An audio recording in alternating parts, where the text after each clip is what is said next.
잠깐만요.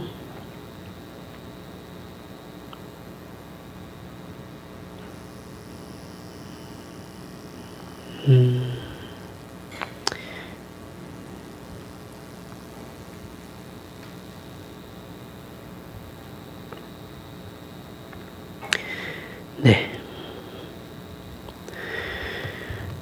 사도행전은 부활하신 예수께 제자들이 오늘 본문에 보면 이제 나오죠. 주께서 이스라엘 나라를 회복하심이 이때니까? 라는 질문을 하게 되죠. 그렇죠?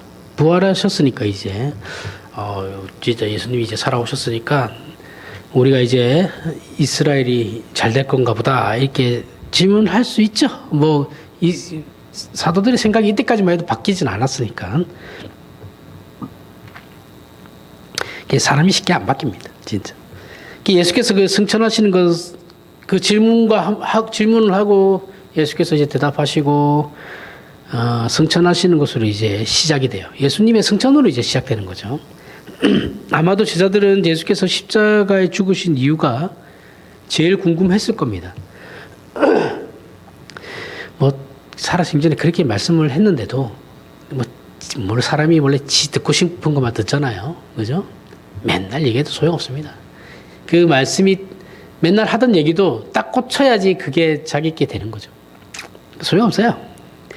그리고 예수의 부활도 처음에는 믿지 못했어요. 그죠? 못하다가 부활하신 예수를 보고 나서야 이제 사람들 얘기만 듣고는 믿지를 못하다가 부활하신 예수님을 보고 나서야 그 중에서 어떤 제자는 또 뭐예요? 손가락을 집어넣어 봐야지. 내가 믿겠다 해서 넣어봐라. 그렇게 해서 믿게 되는 거죠.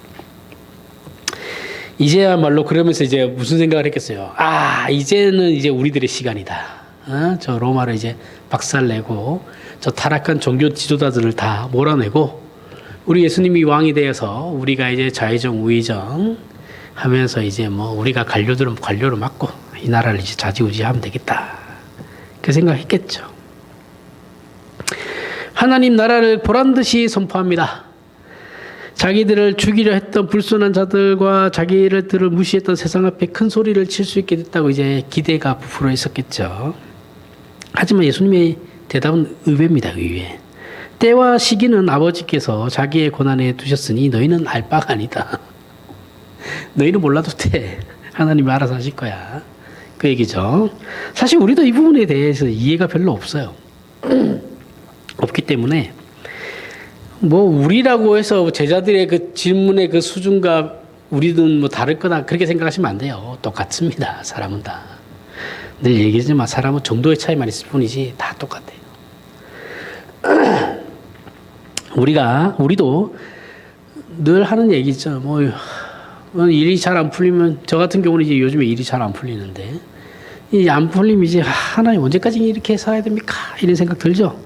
언제 하나님이 이 자녀들의 원한을 풀어주고 그 고단한 이 인생을 언제쯤이나 돼야 바꿔주실 겁니까? 이런 생각을 이제 하게 되죠. 그 질문들을. 그렇게 신앙생활에 어려움을 겪고 있을 겁니다. 그죠? 그리고 권능을 받을 것이다 라고 예수님께서 말씀하시죠. 너희가 이제 권능을 받을 거다.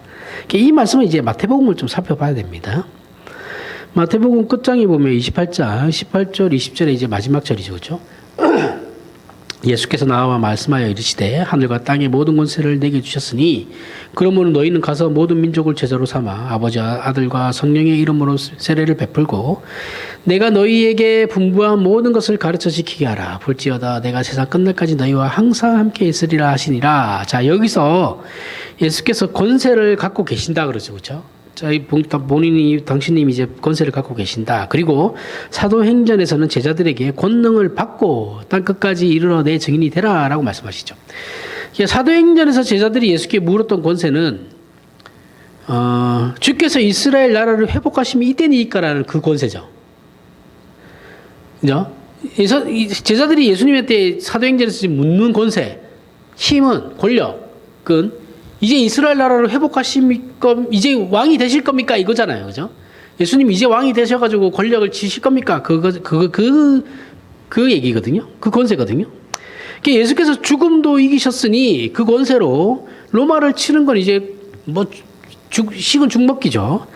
그 다음에 하나님의 나라가 큰 세력과 큰 증거로서 자신들의 소원이 이루어지는 것이 이제 이때 아닙니까? 이렇게 물었던 권세라는 거죠. 그 세상을 향한 그 힘의 권세죠. 그 제자들이 원했던 거. 그리고 제자들이 예수님이 올라가시는 승천하시는 그 순간까지 물었던 질문. 응? 힘의 권세죠. 힘의 권세. 그죠? 이 세상을 어떻게 해볼 수 있는 그 힘의 권세입니다. 근데 예수께서 하신 말씀은 그건 아니야. 라고 하는 거죠. 그죠? 아, 너네 도대체 40일 동안 내가 또 가르쳤는데 뭘 도대체 듣고 배운 거냐. 그거 아니라고. 이거 얘기하는 거예요. 그건 아니고 하시면서 제자들을 너네는 그냥 땅 끝까지 가면 돼. 땅 끝까지 이 말씀을 전하면 된다. 그거예요. 자, 예수께서 제자들을 땅 끝까지 보내시는데 그냥 보내시지 아니하시고 당신님의 부활 권세와 성령 하나님의 임재로 주어지는 권능을 힘입어서 보내신답니다. 그냥 가라고 하시는 건 아니에요. 그죠? 그냥 가라고 하시는 게 아니라 하나님께서 다 힘을 주시고 난 뒤에 너희가 내가 약속한 하나님이 아버지께서 약속하신 그 성령의 은혜를 받고 난 뒤에 너네를 보낼 거다라는 거죠. 그리고 예수께서는 승천하십니다. 그렇게 말씀하시고. 근데 사실 이 내용을 좀만 생각해 보면 이제 이건 제가 저번에 한번 얘기했는데 이게 제자들 입장에서는 환장하는 거예요. 우리는 내용을 다 아니까 아 이게 그 말이구나 하는데 그 당시에 제자들은 앞에서도 얘기했죠. 지 듣고 싶은 말만 들었어요. 그죠? 다른 건 몰라요. 몰라. 나 그런 거 몰라요. 나는 모르겠고, 이제 예수님이 살아 돌아왔으니까 이제 나라 로마 박살 내고 이제 우리나라 이제 이스라엘을 이제 부흥시킬 겁니다. 그거에만 사로잡혀 있는 애들이에요. 그 진영 논리에만 사로잡혀 있어요. 이스라엘 민족이라는 그 진영의 그 논리에만 사로잡혀 있는 애들이라 안 들어요. 다른 말이. 그러니까 당연히 저렇게 말씀만 해버리고 부흥 가버리시니까 제자들이 할 수 있는 게 뭐예요? 붕 떴죠, 그죠? 뭔 말이지? 저게 뭔 말이야? 뭘 하시는 거야? 이러고 가버리는 거. 그 뒷구멍이 쳐다보고 있는 거예요, 이렇게. 이해할 수 없는 말씀만 하시는 거예요. 하시고, 자세한 설명도 없어요. 그죠? 이 자세한 설명 우리는 아니까. 그죠? 우리는 뒤에 이제 바울의 설명과 하는 게 쭉 아니까 이제 그게 그런 거 알고 있으니까 이 말씀이 이해가 가는 건데 이 당시 이 제자들에게로 돌아가야 된다니까요. 그 제자들의 입장에서는 몰라요. 도대체 뭔 말이야. 듣도 보도 못한 말을 하고 있네. 그리고 저렇게 가버리신다고? 헐, 이렇게 되는 겁니다. 그죠? 전에도 얘기했습니다. 저 같은 사람은 이런 상황을 못 견뎌요. 저는 이게 누가 상사나 누가 위에 사람이 어떤 일을 시킬 때 이 일이 왜 필요한지를 저한테 충분히 설명을 하면 일을 능동적으로 굉장히 잘할 수 있거든요. 근데 그런 거 없이 너는 이것만 해 하면 일을 못 해요. 이게 이해가 안 가니까. 이걸 왜 해야 되지? 이렇게 돼버리거든요. 그러니까 그러면은 제대로 할 수 있는 100%의 실력을 발휘할 수 있는 것도 50%밖에 실력을 발휘하지 못합니다. 저 같은 사람이 이런 상황이 정말 싫어요. 이해를 못 해요. 하기도 싫고 이래 되면. 근데 어쨌든 간에 예수님이 그렇게 하고 가셨단 말이죠. 미쳐버리는 거죠. 이렇게 제자들이 어쩔 줄 몰라 하고 있는데 천사들이 이제 보고 있는 거예요. 제자들을. 그러면서 야 너네 뭐하냐? 이렇게 되는 거죠.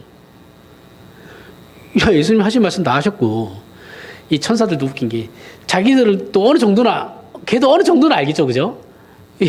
어느 정도는 아니까 그럴 수도 있는 건데 아무것도 모르는 제자들 입장에서는 멍하게 쳐다보고 있으니까 천사들이 너 뭘 빠져가지고 뭐하고 있냐 빨리 가라 이렇게 되는 거죠. 예수님은 너네가 올라가던 그 모습 그대로 다시 내려올 거다. 우리의 경험으로 예를 들어볼까요? 우리가 처음 예수 믿게 되었을 때 기쁘고 감동스러우며 모든 게 감사하고 감격스럽죠. 그죠? 이런 경험들은 이 정도의 경험들은 다 하시죠. 예수를 믿었을 때 기쁨, 감격. 그게 특별한 어떤 경험이나 체험이 없다 하더라도 이런 거는 단타로 이렇게 아마 있었을 겁니다. 여러분들도. 모든 문제가 별것 아닌 것처럼 보일 때가 있죠. 평생을 이런 식으로 살 수 있을 것 같지만 사실 이거 길어봐야 한 달입니다. 그죠? 그죠? 은혜 체험했다고 해봐야 길어봐야 한 달이에요. 아무리 길어봐야 6개월입니다. 그 이상은 안 돼요. 그리고 아니 그렇게 우리가 그러고 난 뒤에 어떻게 해요? 하나님 그렇게 기쁘게 해주시더니 지금 하나님은 어디 계십니까? 그죠? 좀 어려운 일 닥쳤을 때 그렇게 되죠. 우리에게 기독교 신앙에 대한 이해가 없으면 사도행전은 우리의 기대와 상상 속에서만 존재하는 이야기가 되고 맙니다. 하나님이 일하시는 현실을 놓치게 된다는 거예요. 우리가 그토록 답답해하고 이해할 수 없는 현실이 바로 하나님이 우리에게 요구하시는 현실이라는 걸 놓치면 우리에게 남는 건 원망과 치성밖에 없어요. 내가 치성을 덜 들였구나 그 생각밖에 안 해요. 그죠? 더 이상 치성을 들여 감동과 감격을 받아내거나 아니면 원망하거나 체념할 수밖에 없는데 이 싸움은 교회사 내내 있었습니다. 그냥 교회사 내내 성경을 제대로 이해하지 못했다라는 거예요. 이거는 지금도 마찬가지예요. 종교라는 이름으로 현실을 보지 못하는 사람이 되거나, 그죠? 맹목적으로 이제 신앙을 가진 사람들은 현실을 못 보죠. 그죠? 교회당에 오면 신자고 밖에서는 세상 사람이 되고 마는 이 두 부류밖에 없다라는 거죠. 이런 식으로밖에 신앙을 이해하지 못하고 제대로 된 신앙을 어떻게 마주쳐야 하는지를 모르게 되는 겁니다. 이게 사도행전이 그래서 되게 중요합니다. 예수께서 승천하시자 제자들은 그들이 유하던 다락방에 모여서 함께 기도에 힘써요. 할 수 있는 게 이거밖에 없어요. 기도란 뭐예요? 자기가 할 수 있는 게 없으니까 결국 하나님께 매달리는 게 기도거든요. 그래서 내가 할 수 있으면 기도를 왜 해요? 그죠? 그래서 부자들이 신신한 신앙을 가질 가능성이 없어요. 자기가 다 해결할 수 있으니까 돈으로. 부자가 천국에 들어가는 게 그게 낙타가 바늘길에 들어가는 것보다 힘들다. 그 말은 그 말입니다. 그죠? 자기를 의지해요, 부자들은. 그래서 그런 말이 나오는 거예요. 즉 제자들과 함께 계셔야 했던 예수께서 안 계시니 이들은 기도 말고는 할 수 있는 게 없었죠. 그죠? 이때가 예수님이 있었으니까 예수님께 기대하면 되는 거였는데 이제는 예수께서 승천해 버리시고 없단 말이에요. 진짜로. 그러니까 할 수 있는 게 뭐예요? 기도밖에 없어요. 그죠? 그냥 기도만 하는 겁니다. 물론 이게 굉장히 부정적이고 이제 소극적인 관점에서 제가 말씀드리는 거긴 합니다. 근데 모든 권세를 가지신 예수님은 떠나버리셨고 하나님의 약속과 뜻만 허락받은 채 덩그러니 이 세상은 변하지 않았는데 그 속에 그대로 그냥 남아있단 말이에요. 자기들은 아무것도 바뀐 게 없어요. 예수님이 오셔가지고 이제 바뀌었나 보다.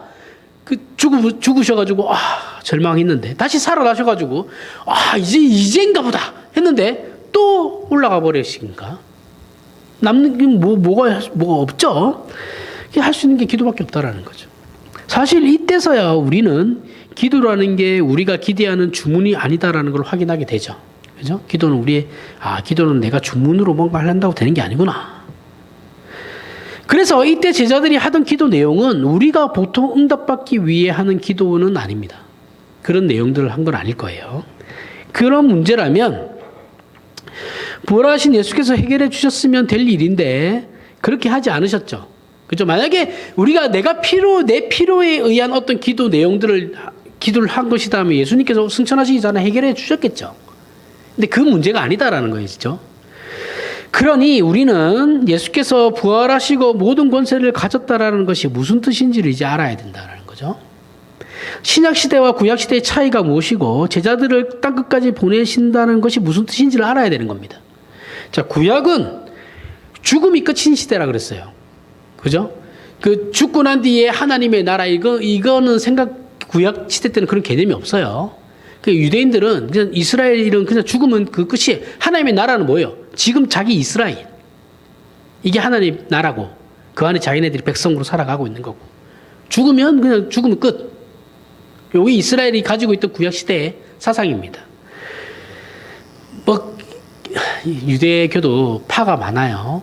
파가 많은데 그 개 중에는 이제 천당에 간다는 애들도 있고 부활한다는 애들도 있는데 믿고 있는 애들도 있어요. 다 여러 파가 있습니다. 근데 보통의 사상들은 죽으면 끝나는 거였어요. 죽으면 끝나고 이제 천당 간다고 생각했겠죠. 아니더라도. 그러니까 그런 그 시대에 부활은 개념이 아예 없었을 거예요. 왜냐하면 부활이라는 개념 자체가 구약에 뭐 나오지도 않거든요. 그러니까 부활에 대한 신자가 죽고 난 뒤에 부활해서 영원한 나라로 들어간다라는 개념은 아예 없어요. 이때는. 근데 신약은 뭐냐면 부활이 죽음을 이긴 시대라는 거예요. 그러니까 구약은 죽음으로 끝난 시대인데 신약은 끝난 게 아니고 죽음 이후에 부활이 있다라고 얘기하고 있는 시대라. 그 약속의 시대라는 거죠. 그게 물론 구약 때도 믿음으로 구원을 얻고 예수로 인한 구원이 예언되어 있었지만 그때는 부활이 현실과 역사적 사건으로 주어지지는 않죠. 그죠? 이 부활이 언제예요? 이 부활이 이제부터는 이 죽음으로 끝나는 것이 아니라 죽고 난 뒤에 부활이라는 것이 있을 거야라는 게 첫 열매가 누구예요? 예수 그리스도죠. 그죠? 예수 그리스도 이전에는 이게 없어요. 그러니까 신약과 구약에서의 그 신자들의 결정적인 차이는 죽고 난 다음에 부활, 하나님 나라의 도래, 그리고 부활한 뒤에 영원한 하나님의 나라, 극치에 이른, 그게 영원히 간다라는 개념이 이제 신약 시대에는 주어지는 거죠. 그러니까 원래는 가지고 계셨던 하나님의 계획을 구체적으로 이제 얘기해 주시는 거예요. 그게 신약이에요. 그 약속이 뭐라고요? 예수 그리스도의 죽음이심이라고요. 근데 구약 시대는 그건 없죠. 그죠? 단타적으로 점진적인 어떤 메시아에 대한 예언은 있지만 그 예언은 결국 이 일을 위함이죠. 그죠? 근데 그 구약 시대에는 예수 그리스도께서 직접 오셔가지고 구약의 시대에 살아갔던 신자들에게 그 약속을 주신 건 아니에요. 그죠? 물론 구약 시대 때 그 메시아가 오신다는 걸 믿었던 신자들이죠. 그 예언을 믿어야지 구약 시대에도 구원을 받는 거예요. 이스라엘이라고 다 구원받는 게 아니고 메시아의 예언을 믿어야지 구원을 받는 거예요. 그때 믿었던 그게 근데 현실적으로 나타나지는 않았죠. 구약 시대에는. 근데 신약에서는 현실로 나타났죠. 약속이 주어진 거잖아요. 그죠? 이 차이라는 거예요. 이 극단적인 차이가 있는 거예요. 그래서 예수 그리스도부터는 부활이 죽음을 이긴 사건이 이제 시대가 돼버린 거예요. 이게 신약인 겁니다.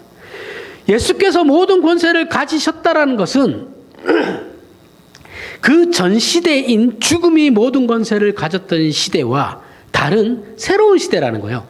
그러니까 구약까지만 해도 죽음의 권세가 사망이 우리를 다스렸어요. 사람들을. 그죠? 죽으면 끝이니까. 아무리 선한 일을 해도 결국 죽으니까. 근데 신약은 뭐예요? 그 죽음이 끝이 아니다라는 거죠. 그죠? 신자에게서는 죽음이 끝이 아니라 부활이 있더라. 부활은 지금 뭐예요? 그 사망이 권세를 가졌는데 그 권세를 깨트렸다라는 거죠. 더 이상 사망이 권세자가 아니고 예수 그리스도께서 권세자다라고 얘기하는 거예요. 그게 신약입니다. 새로운 시대가 열렸다라는 거예요. 너희는 이제 죽음이 끝이 아니고 죽고 난 뒤에 부활이 있어. 그리고 권세도 죽음이 권세가 너희를 노예로 더 이상 그를 노예로 삼을 수 있는 시대는 끝났어. 요거예요. 이게 바울이 계속 얘기하는 거죠. 그렇죠? 세상은 우리를 협박하고 위협하며 너 그렇게 살면 죽어라는 게 옛날 구약에서는 통했죠. 그죠? 죽으면 끝나는 거니까. 근데 이제 신약 시대에는 뭐예요? 예수를 믿으면 그 죽음도 이긴다라는 거죠. 이게 신약 시대입니다. 그러니까 우리가 아브라함을 우리가 막 동경하고 다윗을 동경하고 막 그러잖아요. 엘리야를 동경하고. 그게 그들이 받은 약속은 우리가 받은 약속에 비하면 아무것도 아니에요. 하나님이 직접 내려오셔가지고 우리를 위해 약속을 하신 거잖아요. 그렇죠? 죽으심으로. 그게 구약시대 사람들에게는 허락되지 않았던 거예요. 우리는 굉장히 대단한 약속을 받아놓고 있는 구약에 살았던 사람들과는 비교도 안 되는 그런 약속을 받은 자들인데도 우리는 구약의 사람들을 동경하고 이게 좀 말이 안 되죠. 아직까지도 그 사람들을 막 바라보면서 막 그러고 있죠. 말이 안 되는 겁니다. 예수를 믿으면 다 이긴다라는 것은 우리가 기대하는 것 같이 옛 시대가 가졌던 정치 사회적 권력이라는 의미에서 힘이 아니에요. 힘이 아니고 죽음을 이기는 부활 생명에 나타났듯이 하나님의 통치와 그 나라와 목적과 연결해서 세상과 인생과 운명을 운명을 보라는 것에서 초대이자 약속인 것이죠. 부활 생명을 보라는 거예요. 살아있는 동안이 전부가 아니고 세상에서 보이는 게 전부인 옛 시대, 옛날에 구약 시대에는 눈에 보이는 게 다였죠. 근데 신약 시대부터는 그게 아니다라는 거예요. 보이지 않는 창조주이시고 심판자이시며 우리를 사랑하시는 하나님을 아는 시대로 그 세계관이 인간의 의미와 운명을 보는 눈이 바뀐 그 시대를 살라는 겁니다. 달라졌다라는 거예요. 완전 달라졌다라는 거예요. 구약 시대에는 하나님을 우리가 하나님께 나아갈 수 없어요. 나아가는 게 언제 나아갈 수 있어요? 한 번 제사할 때마다 한 번씩 나가죠. 단회적이죠. 그죠? 근데 신약은 아니죠. 예수 그리스도가 죽으심으로 말미암아 그 모든 문제들이 한 번에 다 해결돼 버렸어요. 그래서 우리는 언제든지 예배의 자리에 나올 수 있고 언제든지 하나님 앞에 나가서 기도할 수 있는 거예요. 구약에는 그게 안 돼요. 허락이 안 돼요. 그러니까 엄청난 약속과 엄청난 그런 신분이 주어졌는데 우리는 그걸 잘 모릅니다. 생각을 안 해요. 그런 생각들을 잘 안 해요. 그냥 먹고 사는 게 전부라고 생각해요. 그러면 구약에 살았던 그 이스라엘 민족과 다를 게 하나도 없습니다. 살아있는 동안이 전부이고 세상에 보이는 게 전부인 옛 시대에서 이제는 보이지 않는 시대로 넘어왔다는 걸 보이지 않는 것을 알게 되고 보이지 않는 것을 믿게 되는 그죠? 하나님의 나라는 이 땅에 도래한 보이지 않는 나라죠. 지금은. 그 안에 백성으로서 부름을 받았고 그 안에서 백성으로서 살아가야 됩니다. 살아가야 하는 그 시대를 살아가는 거죠. 물론 이 문제는 우리가 이해한다고 해서 내 머리로 그래 이게 오케이 이해했어. 이해했으니까 그러면 이해했으니까 내 삶은 이제부터 좀 쉬워질까? 아니죠. 그럼 저는 뭐 담임 목사님하고 저하고 뭐 몰라서 내 삶이 우리 삶이 힘듭니까? 아니죠, 그렇죠? 안다고 쉬워지는 게 아니에요. 아는 건 그냥 아는 거예요. 그러나 이 믿음을 분명히 가진다면 우리는 가장 먼저 현실에 대한 이해를 바꿀 수밖에 없죠. 그죠? 그럼 내가 이걸 바꾸려야 되는데 어떻게 바꿔야 되냐? 내 현실을 이제 내가 처해 있는 이 현실에 대한 이해를 바꿔야 되는 거예요. 진리를 바꿀 수는 없으니까. 그죠?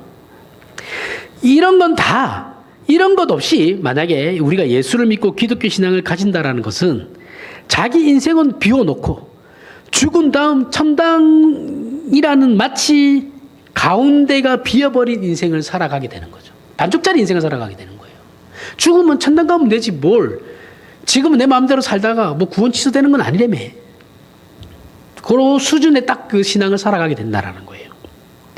예수를 믿는다는 말로 가운데를 구시대에 보이는 게 전부이고 세상의 권력과 성공이라는 보상을 신앙이라는 방법으로 얻으려는 말도 안 되는 혼란한 삶을 살게 된다는 거예요. 신자임에도 불구하고 엄청난 약속을 받은 존재임에도 엄청난 운명을 받은 존재임에도 불구하고 다를 게 없이 살아간다는 거예요. 우리 신자가 죽어도 좋다라는 말을 할 때는 우리 신자는 뭐 죽어도 그만이고 안 살아도 그만인 거죠. 사실은. 근데 우리가 죽어도 좋다라고 말을 할 때는 우리의 신앙적 결사 각오를 말하는 게 아니에요. 내가 예수님을 배신할 바에 죽는 게나 이런 걸 그렇게 얘기하는 게 아니죠. 그죠? 죽음이 끝이 아닌 걸 알기 때문에 그런 거예요. 우리는 죽음이 그게 끝이 아니라는 걸 아니까 오히려 죽으면 더 땡큐. 그죠? 그 삶을 우리가 알잖아요. 그 어떠한 우리가 그 나라에 들어가게 되는지를 아니까 오히려 땡큐다. 이렇게 얘기하는 거고. 그렇지 못한 사람들은 이 삶이 다 전부인 거죠. 그렇죠? 지금 삶이 전부인 거죠. 그러니까 마치 뭐 너 예수 안 믿으면 죽을래 살래 뭐 예수 믿고 뭐 죽을래 아니면 안 믿고 살래 뭐 이렇게 그런 신앙의 결사 각오로 얘기하는 게 아닙니다. 그런 것 때문에 우리가 죽는 게 더 좋다. 바울이 뭐 죽는 게 더 좋다 이렇게 얘기하는 게 아니에요. 그 부활은 단순히 죽으면 살려준다라는 게 아니죠. 그죠? 죽음이 최고의 권력인 세상에서 죽으면 끝나는 세상이 아닌 그 다른 세상을 우리가 살 수 있기 때문에 우리는 죽어도 좋습니다라고 고백하는 거죠. 신자는. 그래서 이 이 신약시대를 살아가는 신자에게 최고의 무기가 바로 그래서 기도인 거예요. 기도란 동일한 조건과 환경 속에서 하나님의 뜻을 구하고 그 인도하심을 구하는 것이죠. 성경의 표현대로 우리 안에 예수께서 사신다라는 것은 예수께서 이루시려고 했던 목적과 그분이 살았던 방식과 인생에 대한 이해를 가진 자로 사는 거예요. 이렇게 예수께서 살아가신 방법은 그냥 방식이 아니라 원리와 내용과 목적과 가치가 세상이 전부인 것처럼 사는 저 사람들과는 다른 거라고요. 그래서 그리스도인은 종교적인 어떤 신비로운 존재로 뜬구름 잡는 이상과 보상이라는 희열과 기쁨으로 가득 차서 고통과 고민 없이 구름 위를 걷는 근거 없는 자신감과 우월감에 사로잡힌 자들이 아닙니다. 그렇게 신앙생활은 그렇게 하면 안 돼요. 그런 식이 아니에요. 그리스도인은 세상 사람들과 인생관이나 세계관이나 역사관이나 존재론이나 인간의 가치 이런 모든 것이 다른 저 세상 사람들하고는 다른 그런 사람을 말하는 겁니다. 우리가 그리스도인으로 산다는 건 예수 안에서 하나님이 우리에게 무엇을 요구하고 무엇을 채우시며 어떻게 하라는 것인지를 성육신적 삶을 통해 구체적으로 증거하고 그리하여 영광의 자리로 들어갈 그 부활 승리의 의미로 사는 자들을 말하는 거죠. 그럼 부활하신 예수께서 제자들이나 우리에게 알맞은 조건과 환경을 주시지 않고 성령 하나님에 대한 약속만 남긴 채 떠나시며 제자들과 우리에게는 이 땅에서 계속 살라는 이유가 뭐냐라는 거죠. 예수님은 하늘로 올라가셔놓고 왜 우리에게는 계속 이 땅에 살라고 하시는 겁니까? 그 이유가 뭡니까? 에베소서 2장 20절부터 22절에 너희는 사도들과 선지자들의 터 위에 세우심을 입은 자라. 우리를 말하는 거예요. 그리스도께서 친히 모퉁이 돌이 되셨느니라. 그의 안에서 건물마다 서로 연결하여 주 안에서 성전이 되어가고 너희도 성령 안에서 하나님의 거하실 처소가 되기 위하여 그리스도 예수 안에서 함께 지어져 가느니라. 교회에 대한 말씀이죠. 그렇죠? 하나님께서 당신님의 자녀들을 불러서 세우시는 것이 교회랍니다. 교회는 뭐예요? 건물을 얘기하는 이 건물을 얘기하는 게 아니죠. 교회는 뭐예요? 그 그리스도인들의 모임, 그죠? 한두 사람이 모인 곳에 하나님이 우리 예수님께서 우리가 함께 하시는 것, 그 모임을 말하는 그 모임을 교회라고 하는 겁니다. 그래서 이런 건물은 우리는 그래서 교회당이라 그러는 거예요. 교회당이라 그러고 예배드리는 장소는 예배당 이렇게 얘기하는 겁니다. 이거 자체를 교회라고 하면 사실은 안 돼요. 예, 교회 그 모임을 교회라고 하는 건데 신약 시대의 이름이에요. 그러니까 구약 시대에는 뭐예요? 구약 시대에 부름을 받은 자들은 이스라엘이죠. 그죠? 그럼 신약 시대에는 하나님의 부름을 받은 자들은 누구예요? 교회입니다. 그죠? 구약 시대에 이스라엘이 교회가 된 이렇게 신약 시대에는 교회로 부름을 받는 거예요. 그래서 교회란 하나님의 자녀들을 예수 안에서 불러 예수와 묶은 자들, 예수 그리스도와 그 운명을 묶었어요. 그래서 망하지 않아요. 교회는 절대로 그리스도의 이 유기적 이런 눈에 보이는 우리 가시적 교회를 얘기하는 게 아니에요. 이 가시적 교회는 망할 수 있어요. 근데 우주적 교회, 보이지 않는 불가시적 교회는 예수 그리스도와 운명이 묶여 있기 때문에 각자의 신자는 망하지 않아요. 그래서 절대로 안 망합니다. 절대. 따라서 예수 안에서 함께 지어져 간다 해요. 그럼 그 함께가 여기서 말하는 바울이 말하는 교회는 불가시 교회에 대한 얘기예요. 우주적 교회에 대한 얘기입니다. 그 함께가 어디까지냐 하면 좁게는 같은 신앙을 고백하는 우리 동지들, 교우들, 좀 더 넓게는 아직 고난 속에서 살아야 하는 전 인생, 전 인류, 전 인생과 환경과 조건을 말하는 것이죠. 가장 넓은 의미에서는 전 역사를 얘기하는 겁니다. 인류의 전 역사. 우리가 하나님의 일하심에 대한 큰 오해를 생각해 볼 때 본문을 보면 제자들이 부활하신 예수로 인하여 이제 그분이 누구신지를 알게 되었고 명령하신 복음을 예루살렘과 사마리아 땅끝까지 전하며 하나님의 나라를 확장하러 간다는 것으로만 이해하면 안 돼요. 이걸 성경을 종합적으로 자세히 보면 예수께서 하나님의 뜻을 이루신 걸 제자들이 1차 증인이죠.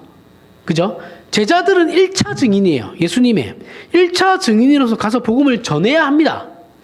하지만 그 구원은, 이게 이해를 잘 하셔야 돼요. 그 구원은 저들이 전해서 성립되는 게 아니에요. 우리는 뭐예요? 복음을 전해서 내가 전도해서 저 사람을 구원시켜야지 이렇게 얘기하잖아요. 그렇게 구원은 이루어지는 게 아니에요. 1차 증인으로서 복음을 전해야 되는 건 맞아요. 맞는데 그러면 그들이 전해서 그러면 복음이 전파된 것이냐? 아니에요. 아니고 구원은 이미 십자가에서 끝난 겁니다. 전 인류에 대한, 전 역사적 인류에 대한 구원은 이미 예수 그리스도의 십자가로 끝났어요. 이해하시죠? 무슨 말인지. 믿을 사람은 믿어요. 내가 가서 전해서 믿어진 게 아니고, 야, 내가 저 사람 전도했잖아. 내가 저 사람 전도해가 교회 나와서 신앙생활 열심히 하잖아. 아니라고요. 넌 이미 정해서 간 게 아니고 하나님이 그냥 너를 통해서 그냥 저 사람에게 복음이 흘러가게 한 거예요. 나는 그냥 도구로 사용된 것 뿐이라고요. 내가 말로 열심히 설득시킨 것 같죠? 내가 열심을 내서 저 사람을 감동시켜가지고 마치 예배당으로 끌고 온 것 같죠? 아니에요. 성령 하나님이 그 안에서 이미 작업을 하셨어요. 거기에 내가 가서 그걸 하나의 내가 트리거가 된 것 뿐이에요. 그 트리거라는 건 뭐냐면 격발. 하나의 그 시너지 효과, 시너지를 빡 터뜨린 것 뿐이에요. 그게 내가 아니어도 다른 사람이 했을 거예요. 믿을 사람은 믿는다는 거예요. 왜요? 예정되어 있으니까요. 십자가 안에서 이미 구원은 성립된 겁니다. 내가 하는 게 아니에요. 그럼 안 해도 되겠네요. 그렇게 얘기하면 더 곤란하죠. 그렇죠?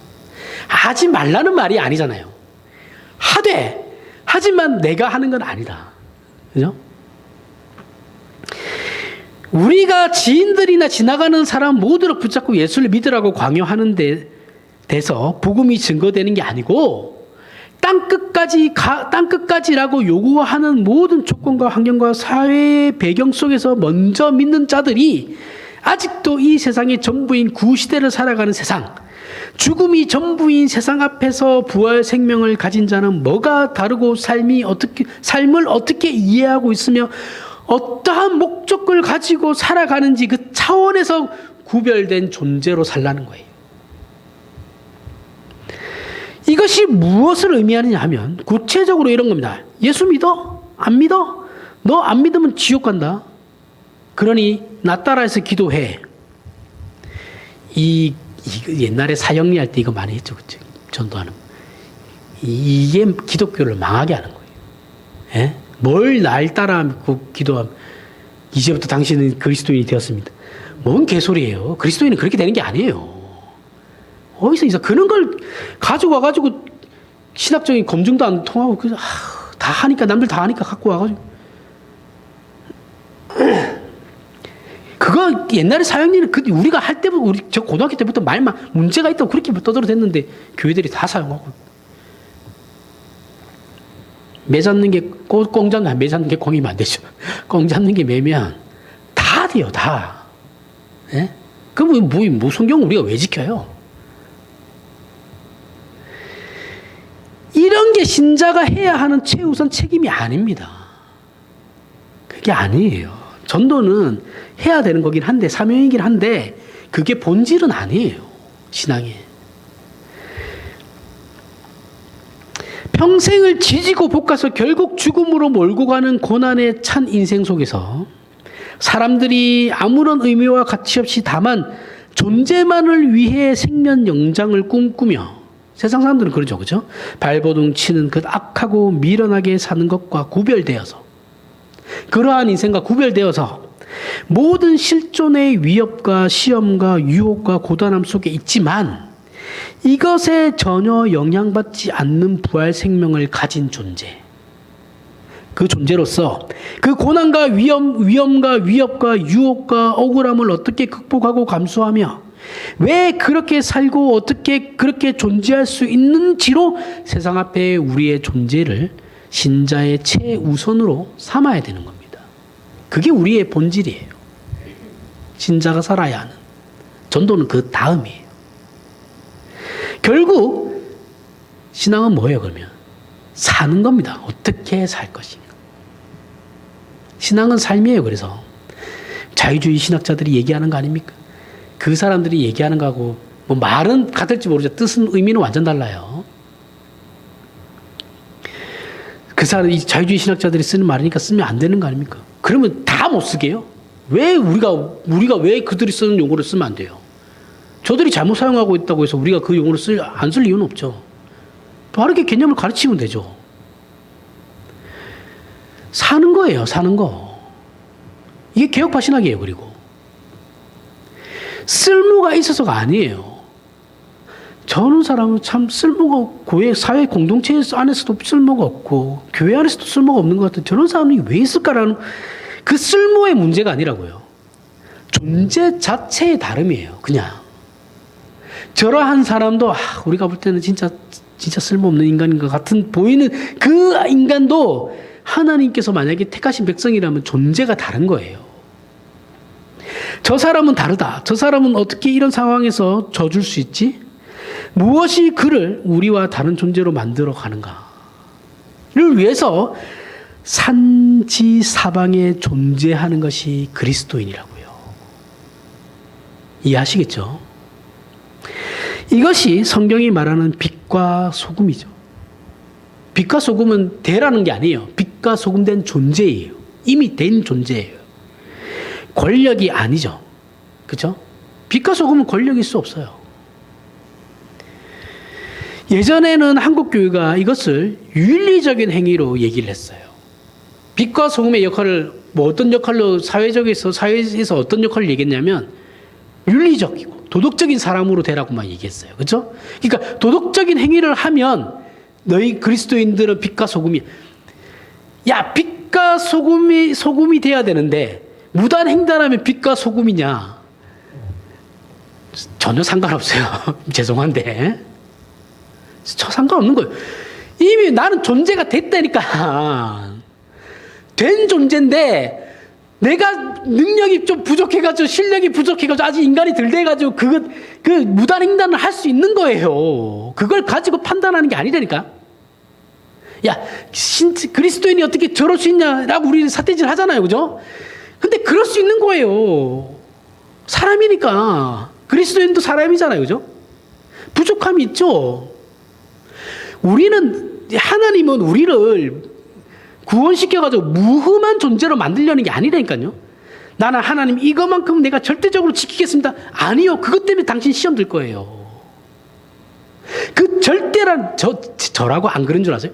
저도 절대적이라는 문제가 몇 개 있었는데 요게 하나씩 박살나기 시작해요. 나이가 들면서. 그럼 나중에 어떻게 되냐면 난 뭐지? 이런 생각이 든다니까요. 그럼 이 문제가 내가 하나님 앞에서 절대라고 한 그 문제가 나에게 시험거리가 된다고요. 절대라는 건 없어요. 나도 저럴 수 있는 거예요.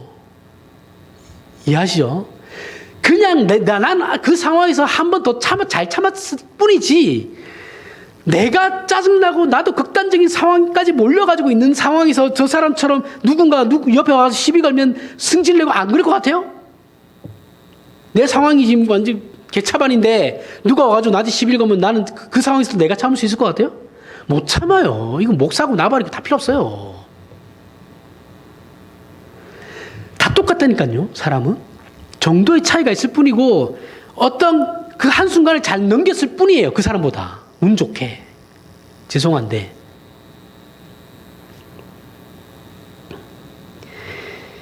윤리적으로만 한국 교회는 그렇게 가르쳤다고. 그래서 한국 교회가 요 모양, 요 꼬라지, 요 박살이 난 거예요.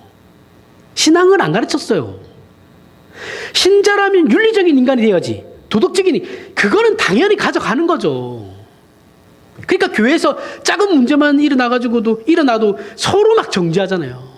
어떻게 니는 교회 안에서 그럴 수 있냐고. 그럴 수 있죠. 왜 없어요? 어떻게 목사님 새벽기도 목사가 돼가지고 새벽기도 빠집니까? 목사는 새벽기도 빠지면 안 되나요? 그럼 너는 왜 빠져요?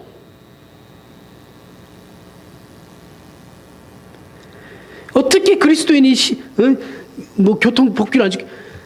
곧 운전하면서 우리나라 교통 그 100% 철저하게 잘 지킨 사람 세상에 누가 있어요? 전 세계적으로. 아무도 없어요. 그렇게 양심적이세요?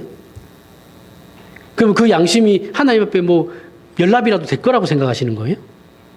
그런 식이 아니라니까요. 신앙은 그런 게 아니에요. 그 정도가 아니라고요. 제가 말하는 건 도덕적이지 말라는 말이 아니고 그 정도에서 머물면 안 되는데 우리는 한국교회는 그 정도에서 머물러 버렸죠. 그리고 지금은 그것보다 못해요. 윤리보다 훨씬 상회해야 되는 거예요. 신자는. 그죠? 그 상회하는 실존적인 존재예요. 실존이라고요. 실존. 삶에서 생명을 위협하고 세상적 가치로 시험받는 현장에서 신자라는 이유로 네가 남은 구원했는데 너는 왜 죽느냐? 네가 메시아면 십자가에서 내려와 보라는 그 예수께서 그 십자가에서 당하신 그 십자가상에서 당하신 이 모욕을 우리 삶에서 당하는 거라니까요. 똑같이 우리도 당하는 거예요. 이거 말만 다르게 당할 뿐이죠, 그렇죠? 상황이 좀 다를 뿐이지만 똑같은 모욕은 우리가 지금 받고 있어요. 우리는 근데 이걸 당하는 걸 싫어하죠. 좋아하는 물론 이런 것 모욕적인 삶을 모욕을 당하는 걸 누가 좋아하겠어요. 근데 우리는 이거 당하는 걸 못 참아내잖아요, 그죠? 아우 씨 저거 내가 복수하리라 이러잖아요. 이런 걸 안 하니까 눈치만 보는 신자가 되어버린 거예요. 눈치만 봐요. 요렇게 해가지고 이렇게 피해가면 되겠네. 저 사람이 나한테 이런 거 할 것 같으니까 저 사람하고 적당한 거리를 두면 되겠네. 뭐 이런 식으로 잔머리만 굴린다라는 거예요. 예수 믿어서 좋은 건 한쪽 어깨 걸고 세상에 좋은 거 한쪽 어깨 거는 거죠. 예수 믿어서 좋은 건 한쪽 어깨 걸고 세상에서 속해서 좋은 건 또 이쪽 어깨 걸고 그죠? 그래서 우리는 같이 이제 외줄타기를 하는 거죠. 우리는 세상이 볼 때 미련한 자들입니다. 그죠? 저들이 볼 때는 이해가 되지 않아요. 지금 어떤 시대인데 뭐 신을 믿고 있냐 이렇게 얘기하는 사람도 있죠, 그죠? 이것을 말과 명분과 시위와 어떤 봉사로 대신할 수 없다라는 걸 말하는 겁니다.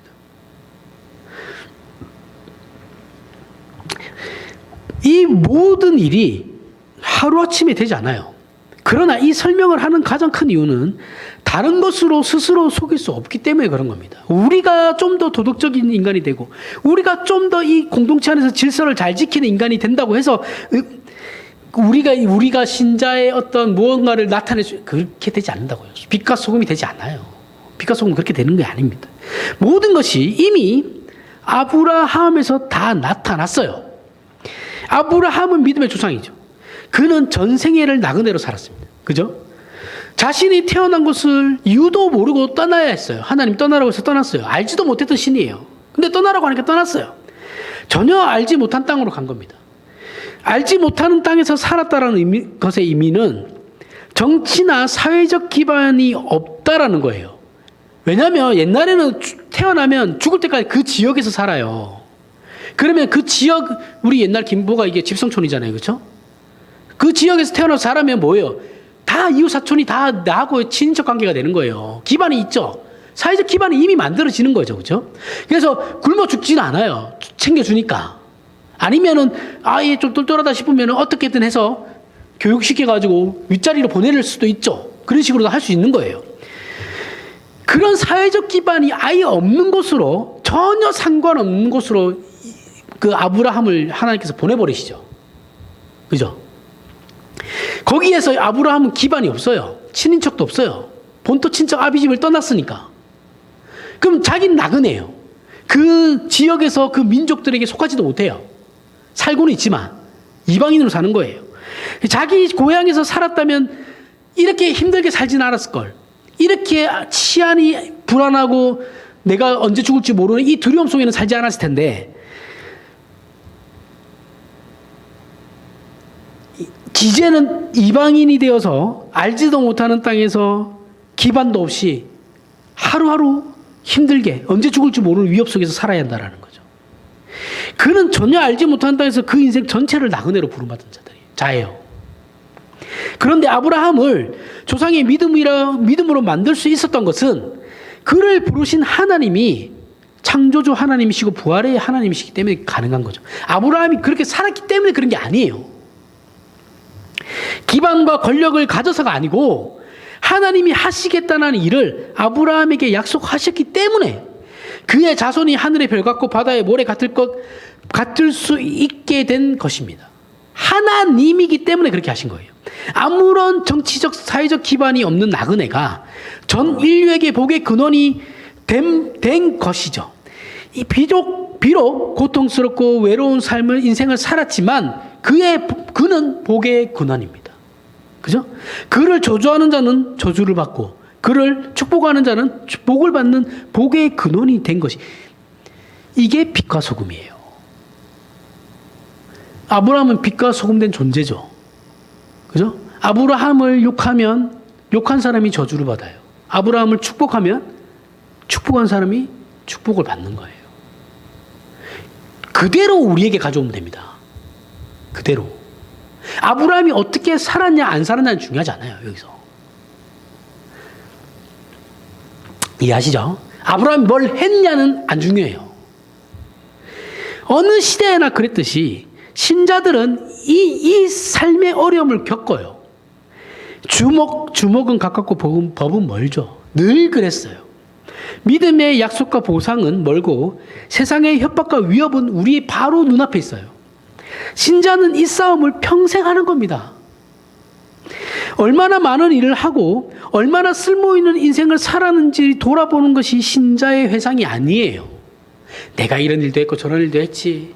그게 아니에요. 그게 아니고 결국 세상은 거짓이고 세상의 보상도 보상이 되지 않는다라는 걸 알게 되는 거예요. 그게 신자의 회상이에요. 하나님이 우리를 부르신 것이 얼마나 큰 복인지를 아는 자리에 오면 그게 신자 인생의 답이 되는 것이다 라는 거예요. 이럴 줄 알았으면 그때 더 잘할 걸. 이 실패가 없이 지금 저와 여러분이 서 있는 이 자리에 올 수 있는 사람은 아무도 없습니다. 잘해도 후회하고 못해도 후회하는 게 인생이에요. 그때 저 잘할 걸. 소용없다니까요. 지금 잘하면 돼요. 지금. 그런 실패 없이 오늘의 우리가 있지 않아요. 성공해서 잘 나가는데 예배당에 자 여러분, 내가 지금 성공해가지고 잘 나가는데 교회당에 오겠어요? 뭐가 아쉽다고? 아쉬울 거 없잖아요. 그럼 교회 안 오죠. 잘 나가는 사람들끼리 모여가지고 주일날 골프 치러 가겠죠, 저기. 근데 성경은 늘 하는 얘기, 너네는 망해하는 게 복이다라는 거예요. 망해야 복이다. 네? 돈이 없는 게 복이에요. 이거 정말 싫은데. 싫거든요, 저도. 근데 돈이 없는 게 복이래요. 그래야 예수 믿으니까요. 그죠? 물론 사람마다 다 다릅니다, 이것도. 늘 얘기하죠. 지금까지 없는 돈이면 앞으로도 없어요. 잘 된 사람도 이미 다 잘 됐습니다. 신자는 세상의 것을 복으로 삼을 수 없는 자들이에요. 그죠? 그래서 돌아봤을 때, 내가 이 일도 있고 저 일도 있고지 아니고, 그렇게 얘기하는 게 아니고, 결국 세상은 아무것도 아니더라. 이게 신자라고요.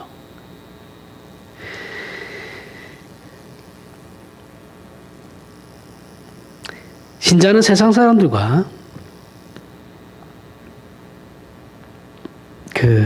같은 환경과 같은 조건 속에서 살아가는 자들이죠. 그렇죠? 우리만 동떨어져 살아가지 않아요. 저들에게 이 사람은 다르다라는 평가를 그래서 받아내야 하는 자들입니다.